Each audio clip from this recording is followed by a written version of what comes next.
El polvo blanco. Arthur Machen. Audiocuento editado por Juan Pablo Flores Montaño. Para Cuentos Extraños. Weird Tales.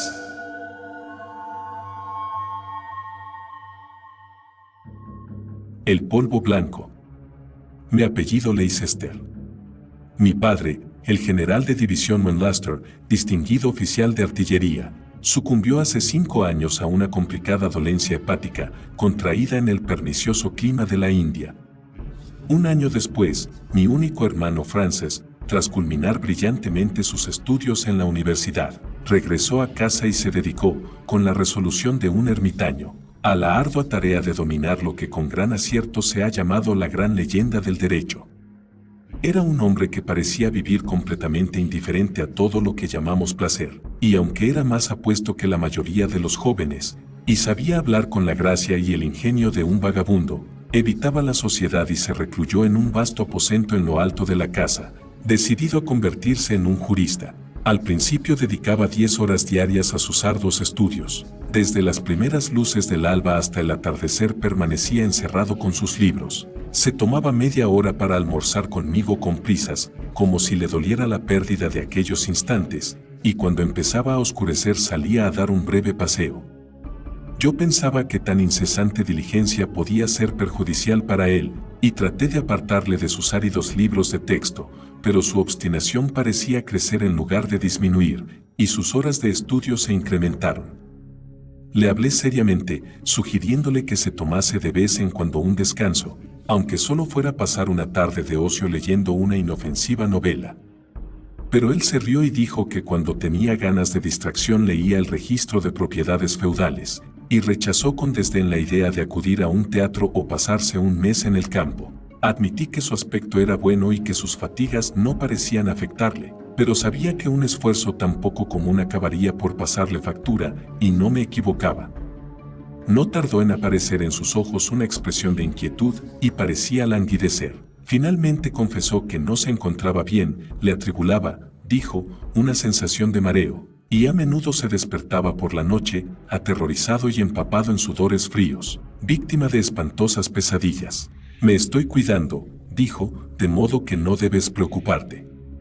Ayer pasé toda la tarde sin hacer nada, recostado en ese cómodo sillón que me diste, garabateando bobadas en una hoja de papel. No trabajaré demasiado, estaré completamente bien dentro de 1 o 2 semanas, puedes estar segura. Sin embargo, a pesar de sus promesas, yo veía que no mejoraba, sino que más bien empeoraba. Entraba en el salón con el rostro abatido y el ceño fruncido, procurando parecer alegre cuando notaba que yo le miraba. Tales síntomas me parecían un mal presagio, y a veces me asustaba la irritación nerviosa de sus movimientos y ciertas miradas que no conseguía descifrar. Muy en contra de su voluntad, se dejó convencer de que debía consultar a un médico, y de mala gana llamó al viejo médico de la familia. Después de reconocer a su paciente, el doctor Averden me tranquilizó. En realidad no tiene nada grave, me dijo. Sin duda estudia demasiado, come deprisa, y luego vuelve a sus libros demasiado pronto. Como consecuencia natural de todo eso padece trastornos digestivos y una ligera alteración del sistema nervioso. Pero creo de veras, señorita Leicester, que podremos curarlo. Le he extendido una receta que le sentará muy bien. De modo que no tiene ningún motivo para estar preocupada.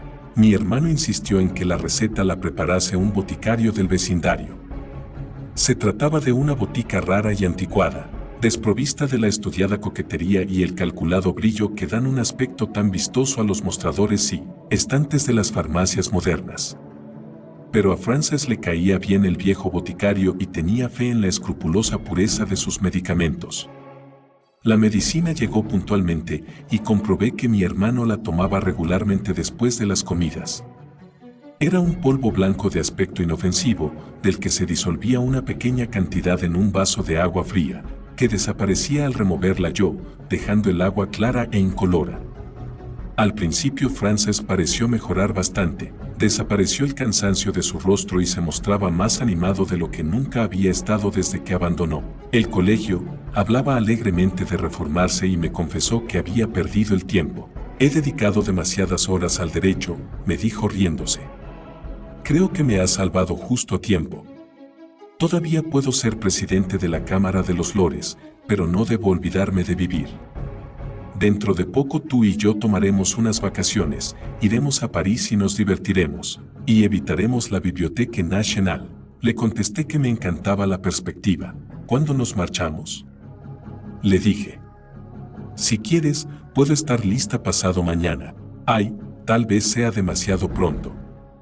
Después de todo, no conozco Londres todavía, y supongo que un hombre debe probar antes que nada los placeres de su propio país. Pero saldremos dentro de 1 o 2 semanas, de modo que procura pulir tu francés.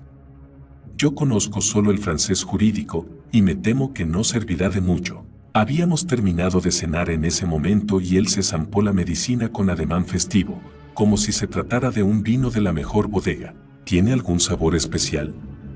Le dije. No, es como si bebiera agua.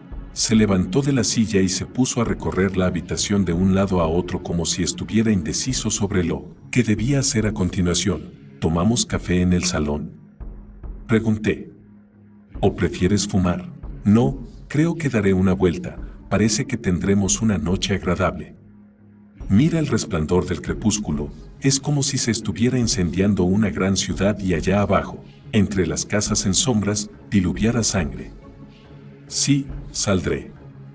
Puede que vuelva pronto, pero me llevaré la llave por si acaso. De modo que buenas noches, cariño, por si no te veo hasta mañana. La puerta se cerró de golpe a sus espaldas y al verle caminar con paso ligero calle abajo, balanceando su bastón de bambú, me sentí agradecida al doctor Averden por tan rápida mejoría. Creo que mi hermano volvió a casa muy tarde esa noche, pero a la mañana siguiente estaba de muy buen humor. Caminé sin rumbo fijo, me dijo, disfrutando del aire fresco y animado por la muchedumbre al llegar a los barrios más frecuentados. Entonces, entre todo aquel gentío, tropecé con Orford, un viejo amigo de la universidad, y, bueno, nos divertimos bastante. Ayer pude experimentar lo que es ser joven y hombre. Comprobé que tengo sangre en las venas como los demás hombres. Esta noche me he citado de nuevo con él, unos cuantos amigos nos reuniremos en un restaurante. Sí, voy a divertirme durante 1 o 2 semanas y oiré dar las campanadas por las noches. Después haremos un viajecito juntos. Fue tal la transformación del carácter de mi hermano que en pocos días se convirtió en un amante del placer, uno de esos alegres y despreocupados paseantes ociosos de las calles más concurridas, un descubridor de restaurantes acogedores y un excelente conocedor de los bailes más exóticos. Engordaba a ojos vistas y no volvió a hablar de París, pues evidentemente había encontrado su paraíso en Londres. Yo estaba contenta pero un poco sorprendida a la vez, porque me parecía que había algo en su alegría que vagamente me desagradaba, aunque no pudiera precisarlo.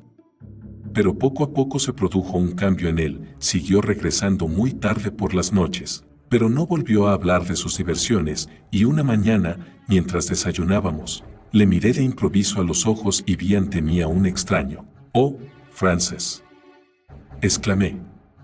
«Oh, Frances, Frances. ¿Qué has hecho?». Los sollozos me impidieron continuar. Salí de la habitación llorando, porque, si bien no sabía nada, sin embargo me parecía saberlo todo, y por una curiosa asociación de ideas recordé la primera noche que él salió de casa. Vi ante mí el resplandor de aquel cielo crepuscular, las nubes como una ciudad envuelta en llamas, y la lluvia de sangre. Luché, sin embargo, contra esos pensamientos, y llegué a la conclusión de que quizás después de todo el daño no fuera irreparable, y esa noche, durante la cena, decidí apremiarle para que fijase la fecha de nuestras vacaciones en París. Habíamos charlado sin problemas y mi hermano acababa de tomarse la medicina, cosa que nunca había dejado de hacer. Estaba ya a punto de abordar la cuestión, cuando las palabras se desvanecieron de mi pensamiento y por un momento, sin saber por qué, sentí que una intolerable y helada opresión me paralizaba el corazón y me ahogaba con el indecible horror del que, estando todavía vivo, siente como clavan la tapa de su ataúd. Habíamos cenado sin velas. La habitación había pasado lentamente de la media luz del crepúsculo a la penumbra, y las paredes y rincones en sombras apenas se distinguían.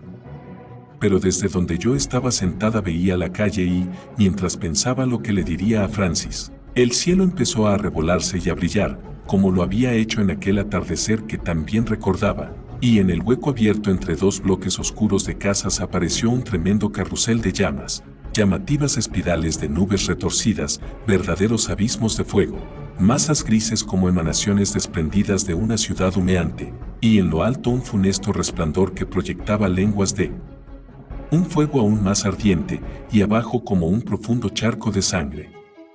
Bajé los ojos hacia donde estaba sentado mi hermano, frente a mí, y cuando las palabras estaban a punto de brotar de mis labios, vi su mano que descansaba sobre la mesa. Entre el pulgar y el índice de aquella mano cerrada había una marca, una mancha del tamaño de una moneda de 6 peniques y del color de un cardenal. Sin embargo, no sé por qué tuve la sensación de que lo que había visto no era un cardenal.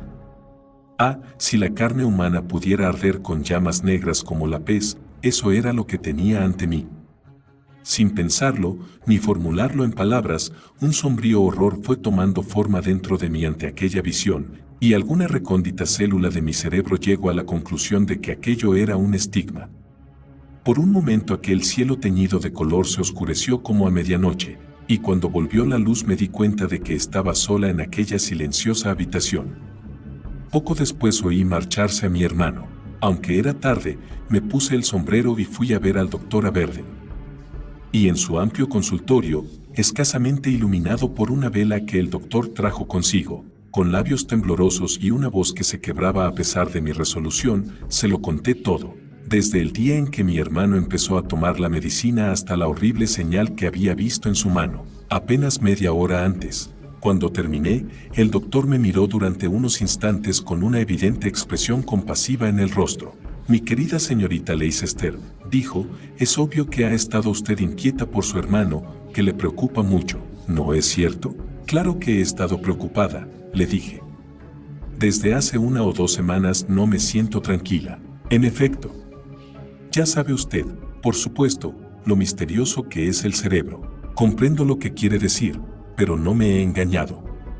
He visto con mis propios ojos lo que le he contado. Sí, claro.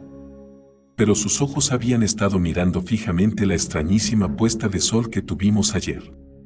Es la única explicación. Mañana lo verá de otra forma, estoy seguro.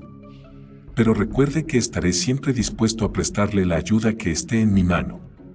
No vacile en venir a verme o mandarme llamar si está en un apuro. Me marché un poco más aliviada, pero terriblemente desconcertada, aterrorizada y acongojada, sin saber a dónde dirigirme.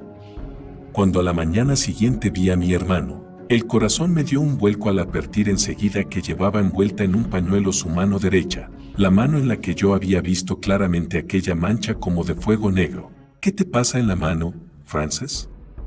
Le pregunté con voz firme. Nada importante. Anoche me corté un dedo y sangró bastante. De modo que me lo vendé lo mejor que pude. Yo te lo vendaré como es debido, si quieres. No, gracias, querida, con este vendaje bastará. ¿Y si desayunáramos? Estoy hambriento. Nos sentamos y estuve observándolo. Apenas comió ni bebió, le echaba la comida al perro cuando creía que yo no le miraba. En sus ojos había una expresión que yo no le había visto nunca, y de pronto se me ocurrió que aquella mirada apenas parecía humana.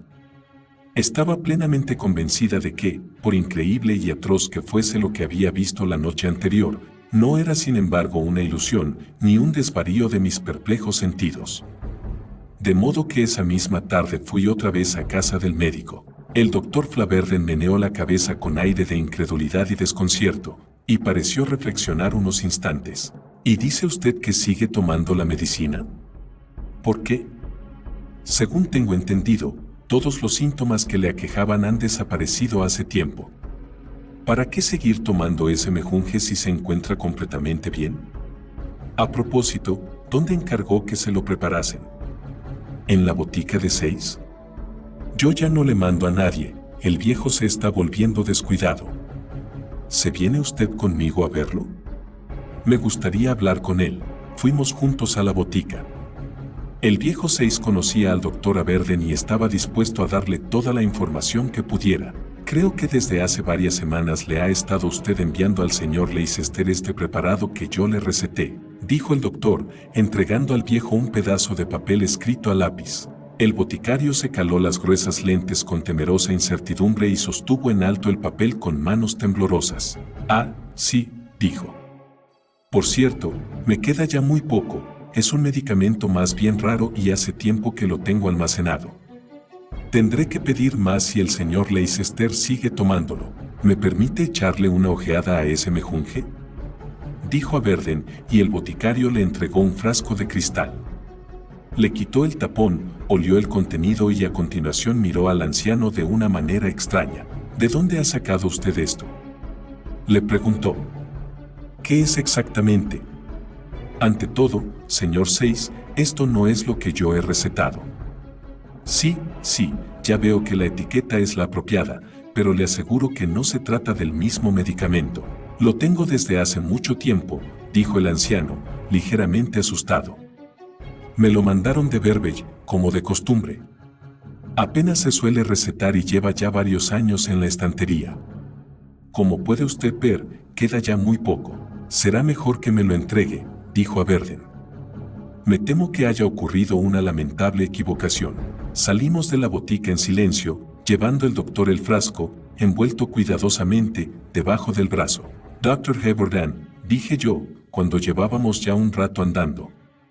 Doctora Verden, sí.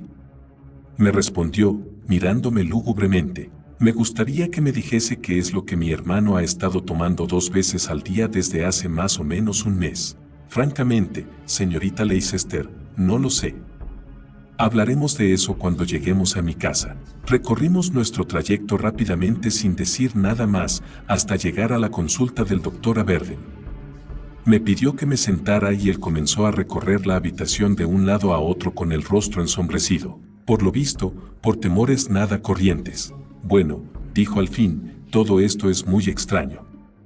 Es natural que usted se haya alarmado, y debo confesar que yo tampoco me siento nada tranquilo.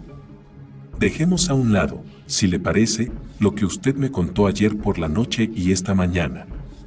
Pero el hecho es que, durante las últimas semanas, el señor Leicester ha estado impregnando su organismo de un medicamento que desconozco por completo. Le aseguro que no es el que yo le receté, y aún está por ver lo que de verdad contiene este frasco. Desenvolvió el paquete y, tras inclinar el frasco con cautela, dejó caer unos granos de polvo blanco en un trozo de papel y los miró con atención y curiosidad. Sí, dijo. Parece sulfato de quinina, como usted dice, es escamoso. Pero huélalo. Me tendió el frasco y me incliné a olerlo. Era un olor extraño, nauseabundo, nebuloso e irresistible, como de un poderoso anestésico. Lo haré analizar, dijo a Verden. Tengo un amigo que ha dedicado toda su vida a la ciencia química. Entonces tendremos algo en que basarnos. No diga nada más sobre el otro asunto, no puedo escucharla, y siga mi consejo, no piense más en ello. Aquella noche mi hermano no salió después de cenar, como acostumbraba. Ya me he divertido bastante, me dijo, riéndose misteriosamente. Ahora debo volver a mis antiguos hábitos. Un poco de derecho será un verdadero descanso después de tanta disipación. Sonrió para sí, y poco después subió a su habitación. Todavía llevaba la mano vendada. El doctor Verden vino a visitarnos unos días más tarde. No tengo ninguna noticia especial que darle, me dijo. Chambers se ha ausentado de la ciudad, de modo que no sé más que usted acerca de ese mejunje. Pero me gustaría ver al señor Leicester, si está en casa. Está en su habitación, le respondí. Iré a decirle que está usted aquí. No, subiré yo mismo y hablaremos con calma. Tal vez nos hayamos inquietado demasiado por algo sin importancia, pues después de todo, sea lo que fuere, parece que ese polvo blanco le ha sentado bien. Subió el doctor y, de pie en el vestíbulo, le oí golpear en la puerta y que ésta se abría y cerraba. Luego esperé durante 1 hora en medio del silencio de aquella casa, cada vez más intenso a medida que las manecillas del reloj daban una vuelta completa. Entonces se oyó arriba un portazo y el ruido que hacía el doctor al bajar las escaleras. Sus pasos cruzaron el vestíbulo y se detuvieron en la puerta del salón donde yo me encontraba. Contuve la respiración, angustiada, mientras veía en un espejito la extrema palidez de mi rostro. Entonces entró el doctor y se quedó junto a la puerta, aferrándose con una mano al respaldo de una silla para sostenerse. Un horror indecible brillaba en sus pupilas, el labio inferior le temblaba como a un caballo, y antes de hablar tragó saliva y balbuceó sonidos ininteligibles. «He visto a ese hombre», empezó a decir en voz baja y tono seco. «Dios mío, he estado sentado ante él durante 1 hora. Y todavía estoy vivo y conservo todos mis sentidos. Yo, que he debido enfrentarme a la muerte a lo largo de toda mi vida, y he contemplado hasta la saciedad el derrumbamiento de nuestra envoltura terrenal. Pero esto, ay, esto no». Y se cubrió el rostro con las manos como para apartar de sí una horrorosa visión. «No vuelva a llamarme otra vez, señorita Leicester», añadió, con más calma. «Mi presencia en esta casa es inútil. Adiós». Al verlo bajar las escaleras tambaleante y alejarse por la acera hacia su casa, me pareció que había envejecido 10 años desde esa misma mañana. Mi hermano no salió de su habitación. Me llamó con una voz que apenas reconocí, diciéndome que estaba muy ocupado, y quería que le subieran las comidas y las dejaran a la puerta de su cuarto, por lo que di a la servidumbre las órdenes oportunas. Desde aquel día fue como si el concepto arbitrario que llamamos tiempo ya no contara para mí. Viví con una constante sensación de horror, ocupándome maquinalmente de las rutinas de la casa y hablando con el servicio solo lo imprescindible. De vez en cuando salía a la calle a dar un paseo durante 1 o 2 horas y después regresaba a casa. Pero, estuviese dentro o fuera de casa, mi ánimo flaqueaba cuando me detenía ante la puerta cerrada del cuarto de arriba y, estremecida de horror, aguardaba a que se abriera. Ya he dicho que casi no llevaba la cuenta del tiempo. Pero supongo que debieron de pasar unos 15 días desde la visita del doctor a Verden cuando por vez primera volví a casa, después de mi paseo, un poco reconfortada y aliviada. La brisa era suave y agradable, y los perfiles borrosos de las hojas verdes, que flotaban como una nube en la plaza, así como el aroma de las flores, embriagaban mis sentidos, haciendo que me sintiera más feliz y caminara con más brío. Al detenerme un momento en el borde de la acera para dejar pasar un carromato, antes de cruzar a casa, dio la casualidad que miré hacia las ventanas y en el acto llegó a mis oídos un impetuoso torbellino de aguas, profundas y frías, y mi corazón pegó un salto y se desplomó como si se precipitara a un profundo hoyo. Un pavor y un pánico sin forma me dejaron atónita. Alargué una mano a ciegas por entre los pliegues de las espesas tinieblas, procedentes del oscuro y sombrío valle, y me agarré para no caerme, mientras las piedras temblaban, se balanceaban y empinaban bajo mis pies, que parecían haber perdido cualquier sensación de firmeza. Lo que había visto era la ventana del despacho de mi hermano, y en aquel momento la cortina estaba descorrida y algo que tenía vida se asomaba a la calle. No puedo afirmar que viera un rostro, ni nada que pareciese humano, me observaba algo vivo, 2 ojos llameantes en medio de algo tan informe como mi miedo, como símbolos de la presencia del mal y la más repugnante corrupción. Permanecí de pie, estremeciéndome y temblando, como presa de escalofríos convulsos, en un paroxismo de asco y pavor, y durante 5 minutos no pude reunir la fuerza suficiente para mover las piernas.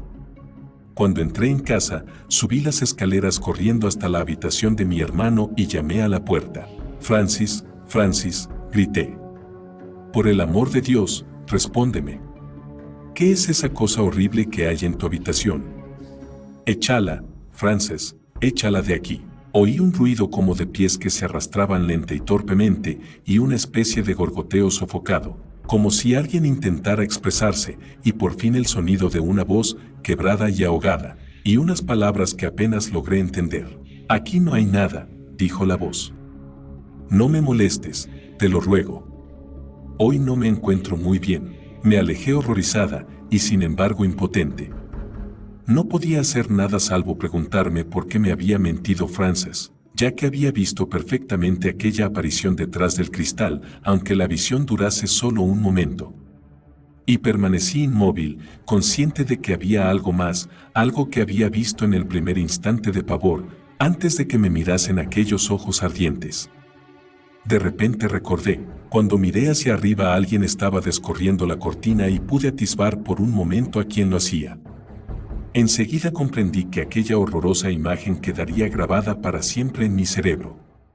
No era una mano, no eran dedos lo que apartó la cortina, sino un muñón negro, y su silueta enmohecida así como sus desmañados movimientos, como de garra de fiera, inflamaron mis sentidos antes de que me inundara una tenebrosa oleada de terror a la vez que me precipitaba al abismo. Me horrorizaba pensar en la horrible criatura que vivía en la habitación de mi hermano. Fui a su puerta y le llamé a gritos otra vez, pero no obtuve respuesta. Esa noche una de las criadas vino a decirme en voz baja que hacía 3 días que la comida que le dejaba con regularidad junto a la puerta permanecía intacta.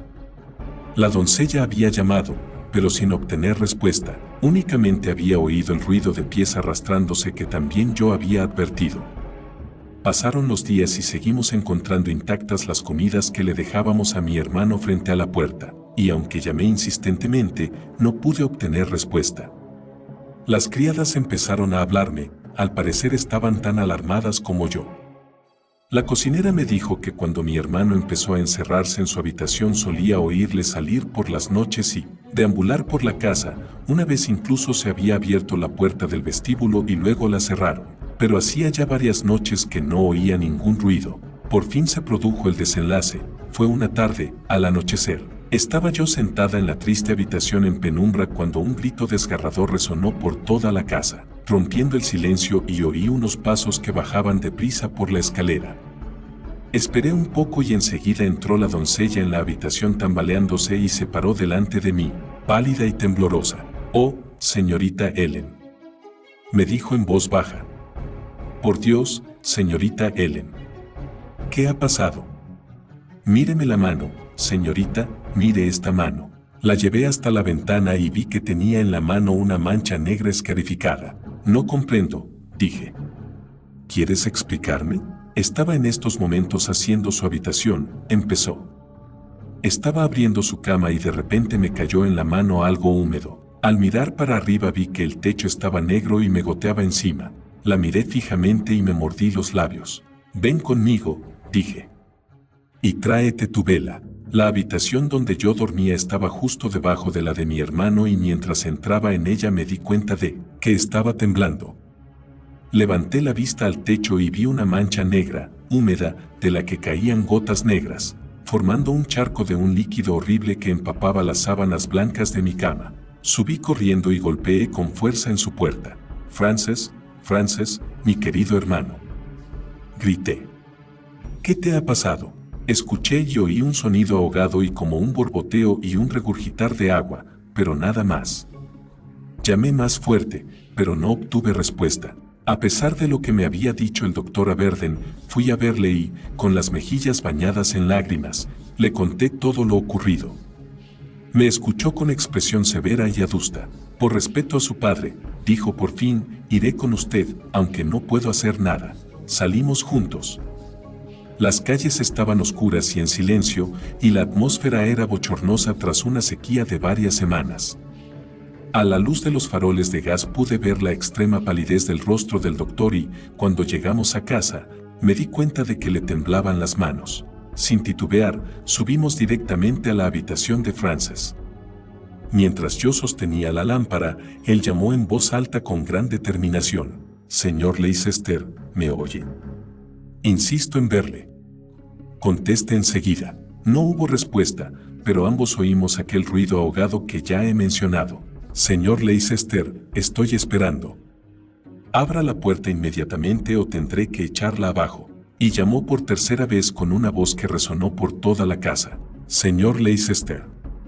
Por última vez le ordeno que abra la puerta». «Caramba», dijo, tras una pausa de profundo silencio. «Estamos perdiendo el tiempo. ¿Tendría la bondad de conseguirme un atizador o algo por el estilo?». Corrí a un cuarto trastero que había al fondo de la casa donde guardábamos todo tipo de cosas, y encontré una herramienta pesada, una especie de azuela que me pareció podía serle de utilidad al doctor. «Muy bien», dijo, «creo que esto servirá».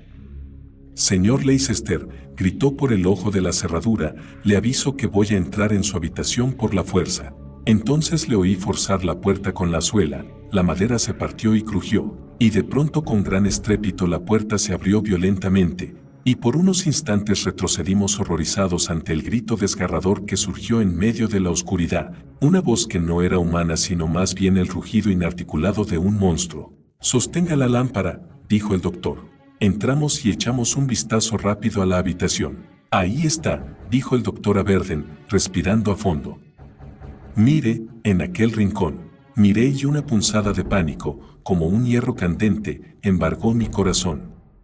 Sobre el suelo había una masa oscura y putrefacta, rebosante de corrupción y horrenda podredumbre, ni líquida ni sólida, que se derretía y transformaba ante nuestros ojos con un borboteo de grasientas burbujas aceitosas como de brea hirviente. En medio de ella brillaban dos puntitos llameantes, como dos ojos, y también observé que se retorcía y agitaba como si tuviera miembros, y que en ella se movía y se elevaba algo que podría ser un brazo. El doctor dio un paso al frente, levantó la barra de hierro y golpeó entre los dos puntitos llameantes. Bajó el arma y golpeó una y otra vez con el furor que infunde el asco. 1 o 2 semanas más tarde, cuando ya me había recuperado hasta cierto punto de la terrible impresión, el doctor Aberden vino a verme. «He vendido mi consulta», empezó, «y mañana me embarco para un largo viaje. No sé si regresaré alguna vez a Inglaterra.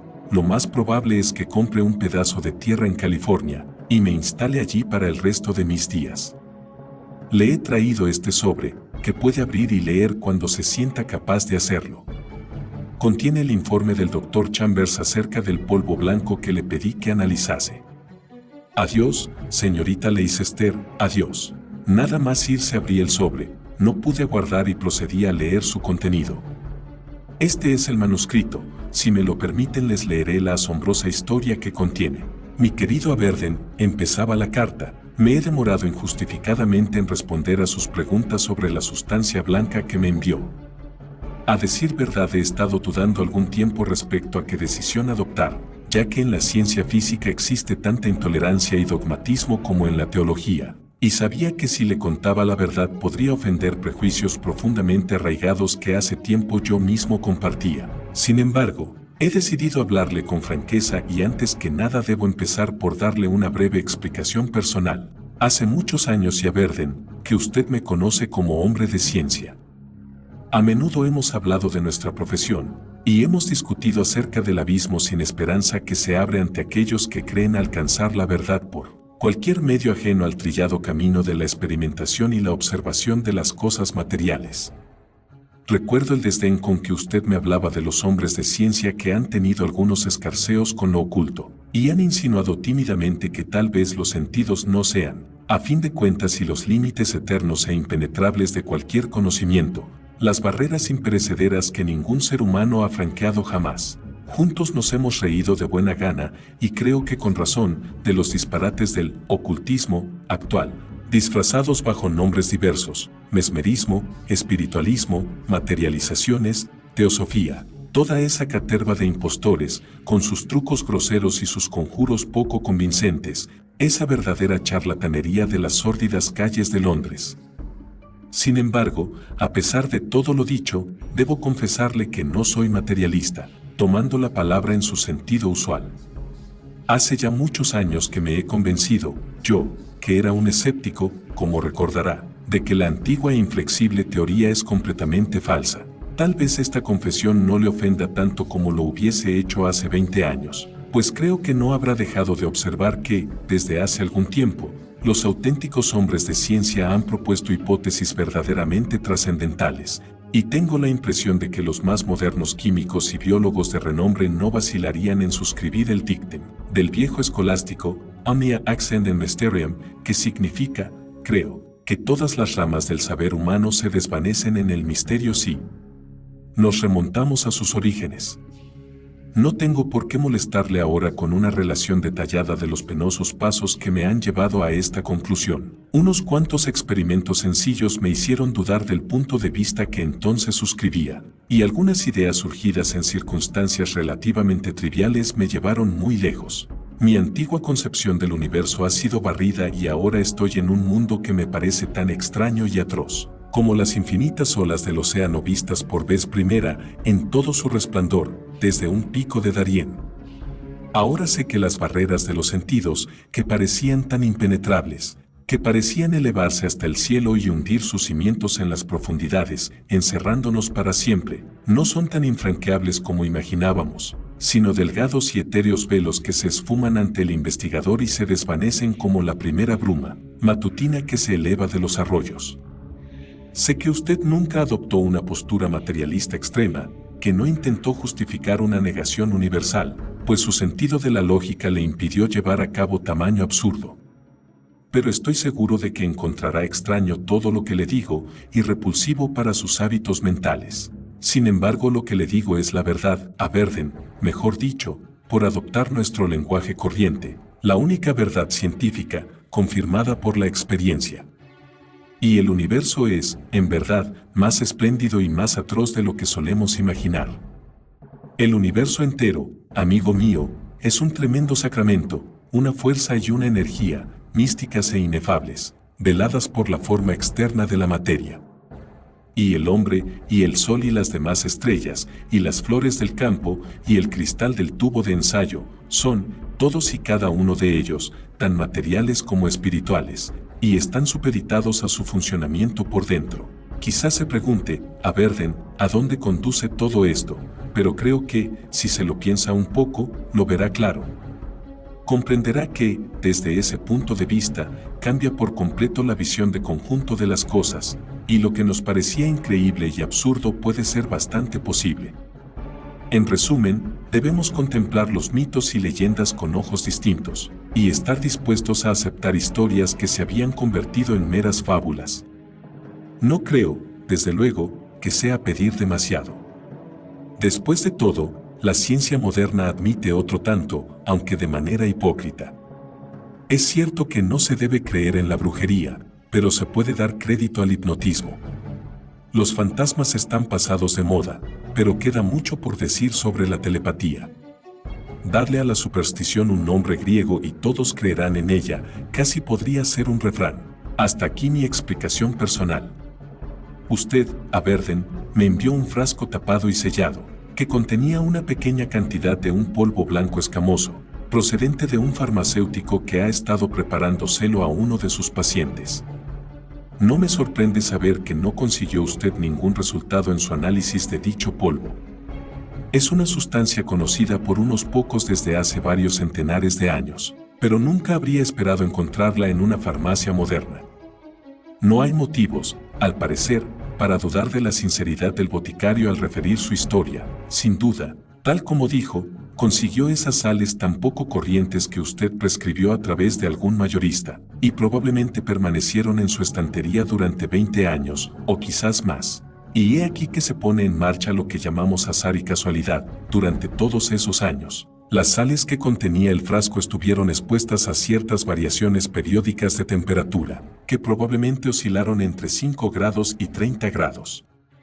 Y da la casualidad que tales cambios, que se repetían año tras año a intervalos irregulares, con diversos grados de intensidad y duración, han desarrollado un proceso interno tan complejo y delicado, que dudo que un moderno equipo científico manejado con la mayor precisión pueda producir el mismo resultado. El polvo blanco que usted me envió es algo muy diferente del medicamento que recetó. Es el polvo con que se preparaba el vino de los aquelarres, el vinum sapati. Sin duda habrá leído usted algo sobre los aquelarres de las brujas y se habrá reído de esos cuentos que aterrorizaban a nuestros antepasados, plagados de gatos negros, escobas que vuelan y maldiciones formuladas contra la vaca de alguna vieja. Desde que supe la verdad, he pensado muchas veces que, en general, es una suerte que la gente se crea todas estas bufonadas, pues ocultan muchas cosas que es mejor no conocer. Sin embargo, si se molesta usted en leer el apéndice a la monografía de Ten Knight, 14, comprobará que el verdadero aquelarre era algo muy distinto, aunque el autor tuvo la delicadeza de abstenerse de publicar todo lo que sabía. Los secretos del verdadero aquelarre tienen sus orígenes en tiempos remotos y sobrevivieron hasta la Edad Media. Eran los secretos de una ciencia maligna que existió mucho antes de que los arios penetrasen en Europa. Hombres y mujeres, atraídos con engañosos pretextos, abandonaban sus hogares para salir al encuentro de unos seres capacitados para asumir, como en efecto hacían, el papel de demonios, los cuales los guiaban hasta algún paraje desierto y solitario, conocido por los iniciados en virtud de una vieja tradición, pero ignorado por todos los demás.